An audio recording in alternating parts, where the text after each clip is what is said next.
Football கிட்டேருந்து ஒரு lesson வந்து இன்றைக்கி லேர்ன் பண்ண போகிறோம். ஒரு நாள் ஃபுட்பால் காட் கிட்ட போய் சொல்லிச்சான், நானும் ஃப்ளூட்டும் ஏரை பேஸ் பண்ணி தான் ஃபங்க்ஷன் ஆகிறோம். ஆனால் எல்லோரும் ஃப்ளூட்டை உதட்டோடு உதடு வச்சு கொஞ்சுறாங்க, ஆனால் என்னை மட்டும் எட்டி எட்டி உதைக்கிறாங்க அப்படின்னு காட் கிட்ட கேட்டுச்சோம். நீங்கள் உங்கள் க்ரியேஷனில் ரொம்ப பார்சல் பண்ணிட்டீங்கன்னு சொல்லி ஆதங்கமாக கேட்டோன்னே காட் சொன்னாரா, ஆமாம் நீ சொல்கிறது 100% உண்மை தான். நீங்கள் 2 பேருமே ஏரை பேஸ் பண்ணி தான் ஃபங்க்ஷன் ஆகுறீங்க.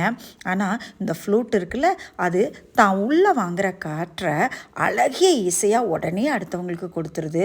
ஆனால் நீயே உள்வாங்கின காற்றை யாருக்குமே கொடுக்காம உனக்குள்ளே அடக்கி வச்சுக்கிற, அதனால தான் உன்னை எல்லாரும் எட்டி எட்டி உதைக்கிறாங்கன்னு சொல்லி காட் சொன்னாராம்.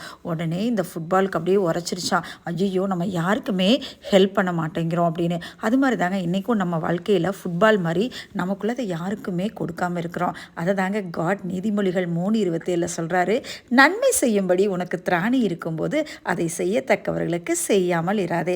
ஆமாங்க, நம்மளால் நம்மக்கிட்ட கொஞ்சம் நாலேஜ் இருந்துச்சுன்னா ஏதாவது நம்மளால் என்ன ஹெல்ப் பண்ண முடியும், ஒரு டிராஃபிக்கில் யாராவது பிச்சை எடுக்கிறாங்க அந்த மாதிரினா, அந்த மாதிரி முடிஞ்சவங்களுக்கு நம்மளால் முடிஞ்ச ஹெல்ப்பை நம்ம வந்து நிச்சயமாக பண்ணணுங்க. நம்ம வந்து எந்த அளவில் அளக்குறோமோ அந்த அளவு தான் காட் நமக்கு கொடுப்பாங்க. அதனால் நம்மக்கிட்ட கொஞ்சம் வருமானமோ கொஞ்சம் திங்ஸோ எவ்வளோ இருந்தாலும் அதில் அடுத்தவங்களுக்கு கொடுக்குறதுல தாங்க நம்மளுக்கு ஃப்ளூட் மாதிரி மகிழ்ச்சி இருக்குது.